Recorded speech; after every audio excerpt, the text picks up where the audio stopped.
স্বাস্থ্য ও পরিবার কল্যাণ প্রতিমন্ত্রী ডাক্তার এম এ মুহিত বলেছেন, স্বাস্থ্য খাতের উন্নয়নে বর্তমান সরকার নিরলসভাবে কাজ করছে এবং ইতিহাসের সর্বোচ্চ বাজেট এ খাতে বরাদ্দ দিয়েছে।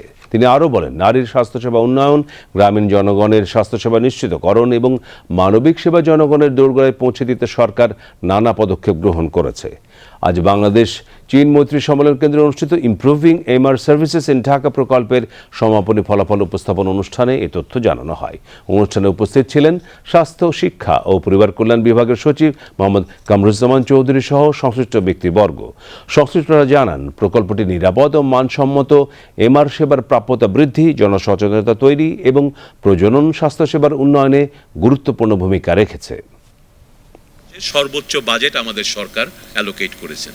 এই প্রেক্ষাপটে দাঁড়িয়ে সামনের দিনগুলোতে আমরা যে কাজগুলো করব তার বেশ কিছু ঘোষণা আমরা ইতিমধ্যেই দিয়েছি। আমরা প্রাইমারি হেলথ কেয়ারকে আমাদের স্বাস্থ্য খাত পুনর্গঠনের ভিত্তি হিসেবে ধরে নেব এবং সেখানে আমরা 1 লক্ষ নতুন স্বাস্থ্যকর্মী নিয়োগ দেব। পাশাপাশি প্রায় 25,000 মিডওয়াইফ নিয়োগ দেওয়ার পরিকল্পনা আমাদের আছে।